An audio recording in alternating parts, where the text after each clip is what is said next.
The salty ocean breeze carries an unsettling chill as the mystery machine ferry approaches a seemingly paradise island. Crystal blue waters lap against pristine white beaches, but something feels wrong. Palm trees sway unnaturally in the wind, and the island's shadows seem to move independently of the sun. Like, are you sure this place is safe, Fred? Shaggy nervously clutches an oversized sandwich, his hands trembling slightly. It gives me the creeps, and that's saying something. Scooby-Doo peers over the ferry's edge, his ears drooping. Roro, Scooby don't like this place. Fred adjusts his ascot confidently, pointing toward the luxurious dock ahead. Relax, gang. I bought this island fair and square. It's called Dream Island, and according to the seller, it's been uninhabited for decades. Perfect for our vacation. Velma pushes her glasses up, studying an old maritime map. That's exactly what concerns me, Fred. Why would such a beautiful island remain uninhabited? And look at this ... double quote. She points to faded markings on the map. These appear to be pirate symbols. Daphne shivers despite the tropical warmth, her designer sunglasses reflecting something strange in the island's treeline. Did anyone else see that shadow move? And why do I feel so ... sleepy all of a sudden? As their ferry docks, an eerie silence blankets the island. The only sound is the gentle lapping of waves and what sounds almost like whispered laughter echoing from the dense jungle ahead. Unknown to our heroes, they're about to uncover a mystery that blurs the line between dreams and reality, where pirate treasure and supernatural nightmares collide in the most dangerous adventure Mystery Inc. has ever faced. The late afternoon sun cast golden rays across Dream Island's pristine beaches as the Mystery Inc. gang disembarked from their chartered ferry. Fred stretched his arms wide, breathing in the tropical air with satisfaction. Now, this is what I call a perfect vacation spot, Fred announced, adjusting his white ascot. Private beaches, crystal clear water, and absolutely no mysteries to solve. Shaggy and Scooby were already unloading their vacation supplies, which consisted primarily of an enormous cooler filled with snacks and a portable hammock shaped like a hot dog. Like Fred, you really outdid yourself this time, Shaggy exclaimed, pulling out a submarine sandwich the size of a baseball bat. This island is totally groovy, right, Scoob? Very groovy, Scooby agreed, though his tail wasn't wagging as enthusiastically as usual. Something about the island's atmosphere made his fur stand on end. Velma emerged from the ferry, carrying her laptop bag and a thick folder of research materials. I have to admit, Fred, the geological surveys of this island are fascinating. It's volcanic in origin, formed approximately 500 years ago, which coincidentally aligns with the golden age of Caribbean piracy. Jinkies, Velma, we're on vacation. Daphne laughed, stepping gracefully onto the dock in her purple bikini and matching cover-up. Can't the history lessons wait until we're back in civilization? As the ferry departed, leaving them alone on the island, the gang gathered their belongings and headed toward the luxurious beach house Fred had discovered came with the property. The structure was surprisingly well maintained for an abandoned building, with white walls, a red tile roof, and large windows overlooking the ocean. The previous owner left this place fully furnished, Fred explained, fishing an ornate key from his pocket. According to the real estate agent, the island was owned by some reclusive millionaire who disappeared about 10 years ago. Velma raised an eyebrow. Disappeared? What do you mean, disappeared? Oh, you know how it is with rich people. Fred waved dismissively. They probably just moved to another private island. Happens all the time. As they approached the beach house, Scooby suddenly stopped dead in his tracks, his nose twitching frantically. Roro, Roby Rel's something very strange. Like, what kind of strange, buddy? Shaggy asked, momentarily pausing his consumption of the submarine sandwich. Before Scooby could answer, Daphne pointed toward the house's front porch. Look, the door is already open. Indeed, The heavy wooden door stood slightly ajar, creaking softly in the ocean breeze. Through the gap, they could see shadows dancing across what appeared to be an elegantly appointed living room. "That's odd," Fred frowned. "The real estate agent assured me the place would be locked up tight."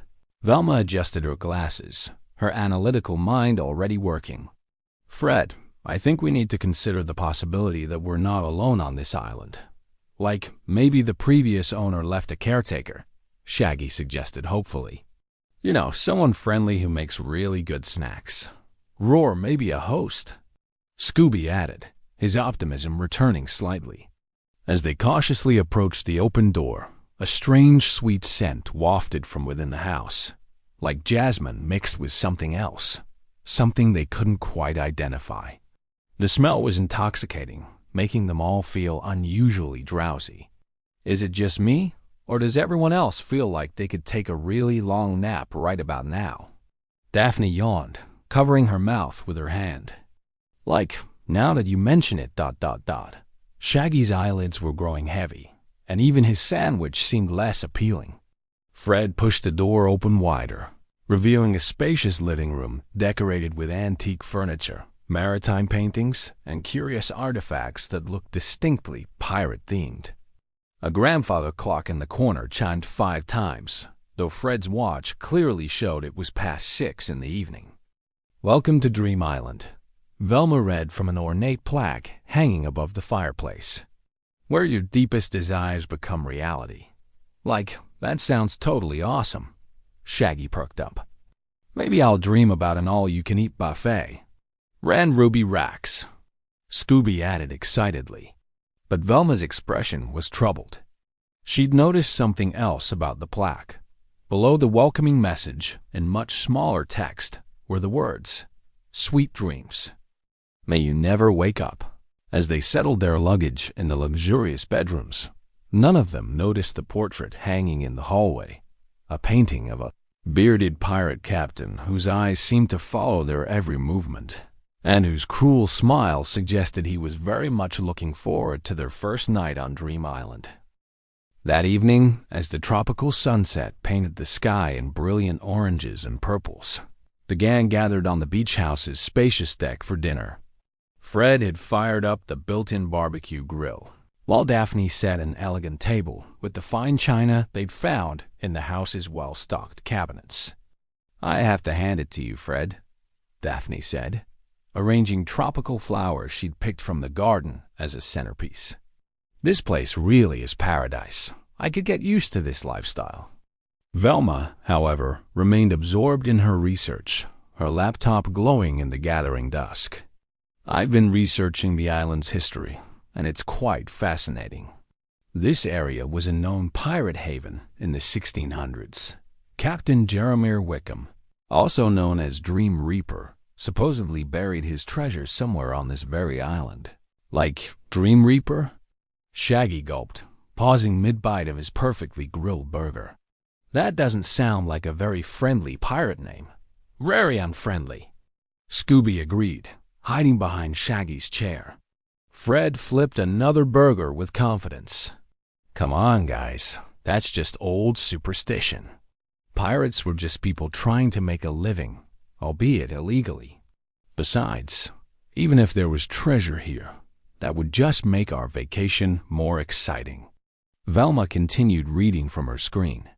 According to local legends, Captain Wickham had the ability to trap people in their dreams, stealing their life force while they slept.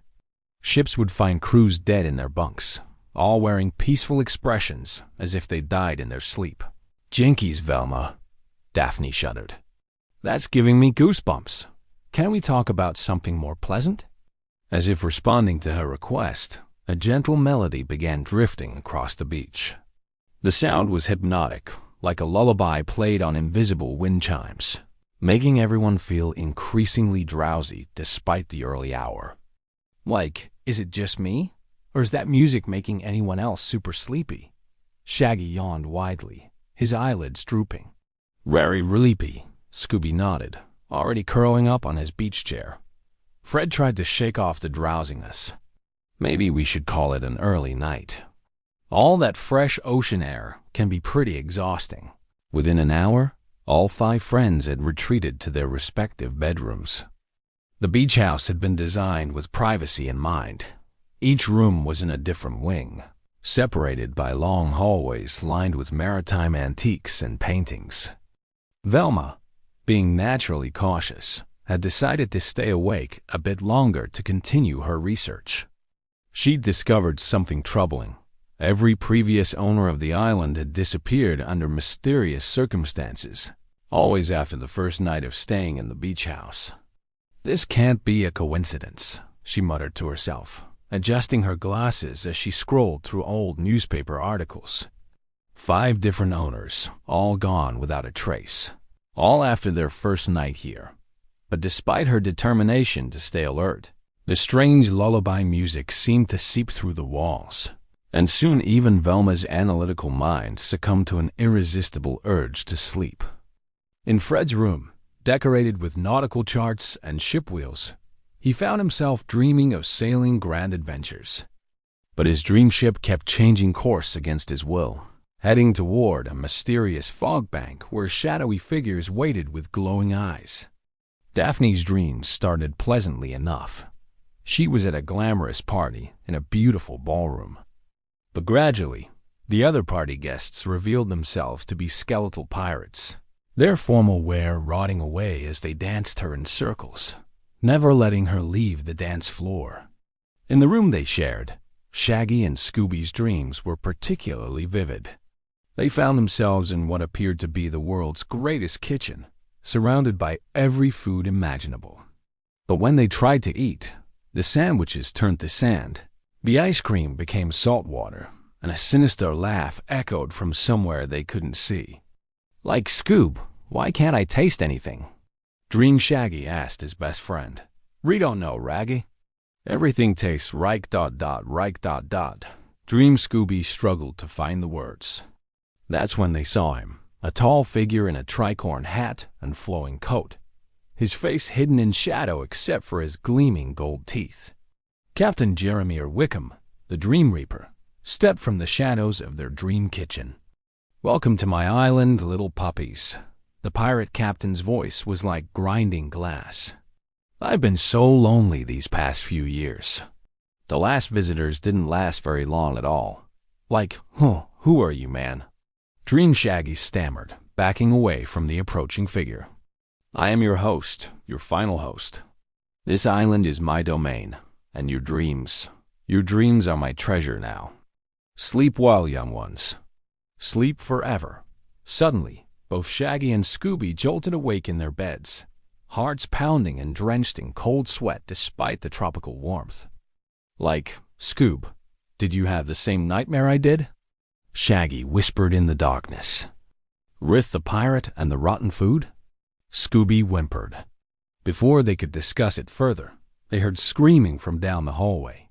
It was Daphne, and she sounded terrified.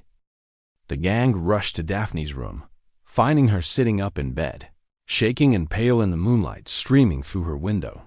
"Daphne, what happened?" Fred asked, immediately moving to her side, his hair disheveled from sleep. "It was horrible," Daphne gasped, clutching her silk pajamas. "I was trapped in this ballroom with these skeletal pirates, and they wouldn't let me stop dancing.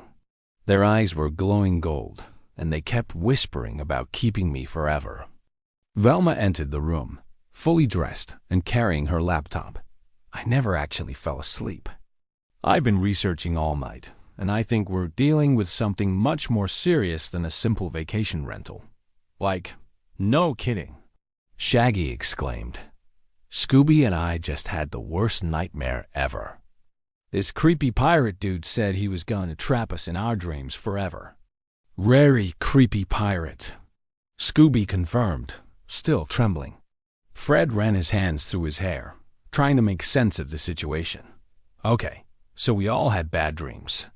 That's probably just because Velma got us all spooked with those pirate stories before bed." "Fred, I don't think you understand," Velma said seriously, opening her laptop to show them her research. "I found records of the previous island owners. They all reported the same thing. vivid nightmares on their first night, followed by increasingly realistic dreams until they simply disappeared. Daphne wrapped herself in her robe. What do you mean disappeared? I mean vanished without a trace. Their belongings were found neatly arranged in their rooms, but the people themselves were never seen again. Local Coast Guard reports suggest they simply walked into the ocean and were never found. Like, that's totally not groovy, Shaggy exclaimed. We need to get off this island right now. Fred moved to the window, looking out at the moonlit beach. The ferry isn't scheduled to return for 3 days. We're stuck here until then, unless we can figure out what's really going on, Velma said, adjusting her glasses with determination. I think the key lies in the island's history. According to these maritime records, Captain Wickham was known for using a substance called Dream's End, a rare flower that grows only in tropical climates and has powerful psychoactive properties. Scooby perked up his ears. Rowers? Like the ones Raffney picked for dinner? Everyone turned to look at Daphne, who suddenly looked sheepish. Well, they smelled so sweet, and they were so beautiful. I found them growing all around the house, Velma's eyes widened. Daphne, show me exactly where you found those flowers. Despite the late hour, the group ventured outside with flashlights. The tropical night was alive with the sounds of insects and distant waves, but there was also that strange, hypnotic melody they'd heard earlier, seeming to emanate from the very plants around them. Daphne led them to a garden area behind the beach house, where luminescent blue flowers grew in perfect circles around what appeared to be small stone markers. Jinkies! Velma exclaimed, kneeling to examine one of the markers. These aren't decorative stones. They're grave markers. Look, you can just make out some inscriptions. Fred shone his flashlight on the worn stone, revealing faded text. Here lies Marcus Thornfield. Lost to Dreams, 1823. Like, that's seriously uncool. Shaggy backed away from the flowers. We've been smelling zombie flowers all day. Not zombie flowers, Velma corrected. But you're not entirely wrong. These appear to be Dream's End flowers, and they've been planted over the graves of Wickham's victims. The psychoactive compounds are probably strongest at night, which explains why we all had such vivid nightmares. Daphne hugged herself tightly. So you're saying there really is something supernatural going on here? Before Velma could answer, they heard a new sound, the distinct hum of modern machinery coming from deeper in the island's jungle. Like, what was that? Shaggy whispered. Fred's expression became determined. I think it's time we did some real investigating. Whatever's going on here is not just about old pirate legends. As they followed the sound deeper into the jungle, using their flashlights to navigate the overgrown paths, Scooby suddenly stopped and pointed toward a clearing ahead. Rook writes. Indeed, there were electric lights glowing through the trees, modern LED lights that definitely hadn't been there when they'd arrived that afternoon. The gang crept closer and discovered a high-tech laboratory hidden beneath camouflage tarps. Banks of computers hummed quietly, and sophisticated equipment monitored various chemical compounds. But most disturbing of all were the dozen beds arranged in rows, each equipped with 4 drips and monitoring equipment. This is no pirate treasure hunt, Velma whispered grimly. This is a modern operation using the legend of Dream Island as cover for something much more sinister. That's when they heard footsteps approaching through the jungle, and a familiar voice called out, Well, well, well. It seems our new guests are more curious than most. A figure emerged from the shadows. It was the ferry captain who had brought them to the island. But now he was wearing a lab coat and carrying what appeared to be a tranquilizer gun. I was hoping you'd sleep through your first night like good little tourists, the fake ferry captain continued. But since you're awake, I suppose you'll get to see exactly how Captain Wickham's treasure really works. Fred stepped protectively in front of his friends. Who are you, and what do you want with us? The man smiled coldly. I'm Dr. Nathaniel Crane, and I've been using this island to conduct dream research for the past 5 years. The psychoactive flowers make subjects highly susceptible to controlled dreaming, allowing me to harvest valuable information from their subconscious minds while they sleep. Like, that's totally bogus, man. Shaggy protested. Dr. Crane raised his tranquilizer gun. Unfortunately for you, you've seen too much. Time to become permanent residents of Dream Island. Run! Fred shouted, grabbing Daphne's hand as the gang scattered into the jungle. Dr. Crane's tranquilizer dart whizzed past Velma's head, embedding itself in a palm tree trunk with a soft thunk. The 5 friends crashed through the underbrush, their flashlights creating wild, dancing shadows as they fled deeper into the island's interior. Behind them, they could hear Dr. Crane shouting orders to someone else. They weren't alone on the island. This way, Fred called out, leading them toward what appeared to be a rocky outcropping. We need to find somewhere to regroup and plan our next move. Like, I vote we plan our next move on a different island. Shaggy panted, still clutching a half-eaten energy bar he'd grabbed during their hasty escape. Different continent, Scooby added, his tongue hanging out from the exertion. They found shelter in a small cave formation, where Velma immediately began examining the walls with her flashlight. Fascinating. These appear to be natural limestone caves, probably formed by centuries of water erosion. And look at this. A light illuminated crude drawings carved into the stone walls. Pirates, ships, and what appeared to be treasure chests. Are those like ancient cave paintings? Shaggy asked, momentarily forgetting their predicament. Not exactly ancient, Velma replied, adjusting her glasses to examine the carvings more closely. Based on the style and tool marks, I'd say these were carved sometime in the 1600s. This might have been Captain Wickham's actual hiding place. Daphne shivered in the cool cave air. That's great, Velma, but how does that help us deal with Dr. Crane and his tranquilizer gun? Fred began pacing the small cave, his mind working on tactical problems. We need to turn this situation around. Dr. Crane thinks he has all the advantages. He knows the island, he has equipment, and he probably has help. But we have something he doesn't expect. Like, what's that? Shaggy asked hopefully. A really good hiding spot? Experience, Fred grinned. How many fake monsters and phony supernatural threats have we dealt with over the years? This is just another mystery, and we solve mysteries. Velma's eyes lit up with understanding. Fred's right. Dr. Crane is using the legend of Captain Wickham and the psychoactive flowers to create an elaborate illusion. But every good illusion has a weakness. The laboratory, Daphne exclaimed. If we can get back there and destroy his equipment, he won't be able to continue his dream experiments.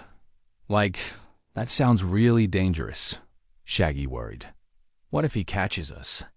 Fred's expression became determined. Then we make sure he doesn't. I'm thinking we need a classic, Mystery Inc. trap, something that uses Dr. Crane's own setup against him. Over the next hour, huddled in the cave while keeping watch for their pursuer, the gang developed an intricate plan. Fred sketched diagrams in the sand. Velma calculated chemical interactions. Daphne suggested improvements to the timing, and even Shaggy and Scooby contributed ideas for the diversion tactics. Okay, here's the plan, Fred announced. We're going to use the psychoactive flowers against Dr. Crane. Velma, you said the compounds are strongest at night? Exactly. The flowers release their psychoactive compounds as part of their natural pollination cycle. During daylight hours, they're relatively harmless, but after dark, the concentration increases dramatically. Daphne nodded thoughtfully. So, if we could somehow concentrate those compounds and expose Dr. Crane to them, he'd experience the same kind of vivid dreams and disorientation that he's been inflicting on his victims. Velma finished excitedly. Like, that's totally poetic justice, Shaggy agreed. But how do we get close enough to his lab without getting tranquilized? That's where you and Scooby come in, Fred explained. "We need a diversion that will draw Dr. Crane and any associates away from the laboratory. Something loud, obvious, and impossible to ignore." Scooby gulped nervously. "Rat kind of diversion?" Fred grinned. "The kind you two specialize in. A classic Shaggy and Scooby panic chase scene. But this time, instead of running away from the monster, you'll be leading the monster exactly where we want him to go." As dawn approached, they put their plan into motion. Velma had spent the early morning hours carefully harvesting Dream's End flowers and extracting their psychoactive compounds using improvised chemistry equipment from Dr. Crane's own laboratory supplies. "I've created a concentrated essence," she explained, holding up a small vial of luminescent blue liquid. "This should be about 50 times more potent than the natural flower exposure we experienced last night."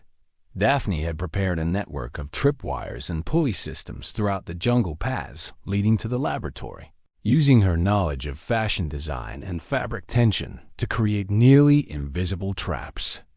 "These should slow down anyone chasing Shaggy and Scooby," she said proudly. "Plus, I've rigged them so that each triggered trap will release more of Velma's concentrated flower essence into the air."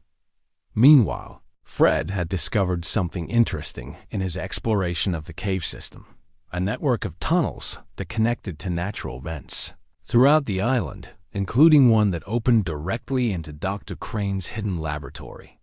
This explains how the psychoactive flower compounds have been affecting the entire island, Fred realized. The natural cave system acts like a ventilation network, distributing the flower essence wherever Dr. Crane wants it. That's totally diabolical," Shaggy shuddered. "So nowhere on the island is really safe?" "Not until we shut down his operation," Fred confirmed grimly. As the sun reached its peak, indicating the psychoactive flowers would be at their weakest potency, the gang prepared to execute their trap. Shaggy and Scooby positioned themselves near the laboratory's main entrance, while Fred, Velma, and Daphne took their places at strategic points throughout the jungle. "Remember," Fred whispered into his improvised radio, made from salvaged library equipment, "the goal is to expose Dr. Crane to enough of the concentrated flower essence that he becomes disoriented and trapped in his own dream-induced hallucinations." "What if this doesn't work?" Shaggy asked nervously. "Then we'll improvise," Fred replied. "We always do." Velma's voice crackled through the radio. "Everyone ready?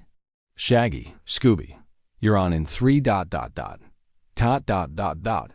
Suddenly, the jungle erupted with the sound of Shaggy and Scooby's most dramatic panic screams yet, accompanied by what sounded like the entire laboratory's equipment being accidentally demolished.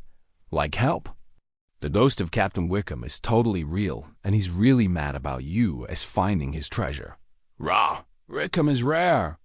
Rickham is rare. The plan was in motion, but would their carefully laid trap be enough to stop Dr. Crane's sinister operation? 3 hours later, Dream Island was bustling with Coast Guard activity. Helicopters circled overhead, while Marine patrol boats secured the shoreline. Dr. Crane and his 2 assistants had been taken into custody, though they were still experiencing vivid hallucinations from their exposure to the concentrated Dream's End flower essence. "And I would have gotten away with it too, if it weren't for you meddling kids," Dr. Crane shouted from the back of the Coast Guard transport boat, his voice carrying across the water. "Captain Wickham's treasure should have been mine." "Mine! Classic villain exit line," Shaggy chuckled, settling into a beach chair with a celebratory sandwich that was somehow even larger than his previous ones. Some things never change. "Rassic," Scooby agreed, wearing a pair of sunglasses he'd found in the beach house and looking remarkably relaxed for someone who just helped solve a major criminal conspiracy. Coast Guard Captain Rebecca Martinez approached the gang with a clipboard full of official forms. "I have to say, Mr. Inc., your reputation for solving unusual cases is well-deserved. Dr. Crane's operation was far more sophisticated than anything we'd encountered before." Velma looked up from her laptop, where she'd been organizing all the evidence they'd collected. Captain Martinez, what will happen to Dr. Crane's previous victims? The people who disappeared over the past 5 years? Captain Martinez's expression grew somber. We've already begun searching for them based on the records you recovered. It appears Dr. Crane was keeping his long-term subjects in a separate facility on the mainland, maintaining them in artificial dream states while he harvested information from their subconscious minds. Thanks to your evidence, we should be able to locate and rescue them within the next few days. That's wonderful news, Daphne exclaimed, adjusting her sun hat as she returned from exploring the beach house's extensive wardrobe. I was worried we might have been too late to help them. Fred emerged from the cave system, covered in limestone dust but grinning widely. Captain Martinez, you might want to add treasure hunting to our official report. We found Captain Wickham's actual treasure chamber about 50 feet down in the cave network. Treasure? Captain Martinez raised an eyebrow skeptically. Like the real deal, Shaggy confirmed enthusiastically. Gold coins, jeweled daggers, fancy cups, the works. Though personally, I think the real treasure was the friends we made along the way. Ran the sandwiches, Scooby added, holding up what appeared to be a 17th century chalice filled with modern potato chips. Velma pushed her glasses up her nose, consulting her research notes. Actually, the historical significance of Captain Wickham's treasure is quite remarkable. According to his journal, which we found alongside the gold, he wasn't just a pirate. He was also an early chemist who discovered the psychoactive properties of the Dream's End flowers completely by accident. What do you mean? Captain Martinez asked, genuinely curious. Wickham was originally trying to develop a treatment for insomnia among his crew, Velma explained. The Dream's End flowers seemed like a natural solution, but he quickly discovered their more sinister applications. His journal suggests he felt guilty about using them to trap people in dreams, which is why he eventually buried his treasure and abandoned piracy altogether. Daphne sat down gracefully on a piece of driftwood, looking thoughtful. So in a way, Dr. Crane was repeating history, using the same flowers for the same terrible purposes, just with modern technology. The difference, Fred pointed out, is that Captain Wickham eventually realized what he was doing was wrong and stopped. Dr. Crane just kept going for 5 years. As the afternoon wore on, the Coast Guard completed their investigation and began preparing to evacuate the island. The Dream's End flowers would need to be carefully removed by a hazardous materials team, and the entire island would be quarantined until the psychoactive compounds could be safely neutralized. So much for our relaxing vacation, Fred sighed, watching the Coast Guard personnel pack up the last of Dr. Crane's equipment. Like, are you kidding? Shaggy laughed, finishing his celebration sandwich with obvious satisfaction. This was way better than just sitting on a beach. We solved a mystery, caught a bad guy, found pirate treasure, and I discovered that 17th century pirates had surprisingly good taste in kitchen equipment. He held up an ornate silver serving tray he'd claimed from Wickham's treasure hoard. This baby is perfect for carrying multiple sandwiches at once. Multiple sandwiches! Scooby's eyes lit up with appreciation for this practical application of pirate treasure. Captain Martinez approached them one final time as the Coast Guard prepared to transport everyone back to the mainland. Mystery Inc., I can't thank you enough for what you've done here. Without your intervention, Dr. Crane might have continued his illegal experiments indefinitely. Just doing what we do best, Fred replied modestly, though he couldn't help but smile with pride. Speaking of which, Captain Martinez continued, I've been authorized to offer you the official ownership of Dream Island, since the previous sale to Fred was conducted under fraudulent circumstances. The government would like to turn it into a marine research station, but we'd be happy to name it after your group. Like, Mystery Island has a nice ring to it, Shaggy suggested, or Scooby Island. The Great Dane added hopefully. Velma adjusted her glasses thoughtfully. Actually, I think it should remain Dream Island. After all, not all dreams are nightmares. With proper management and the psychoactive flowers safely removed, this could be a beautiful place for people to create positive memories. Daphne nodded in agreement. I think Velma's right.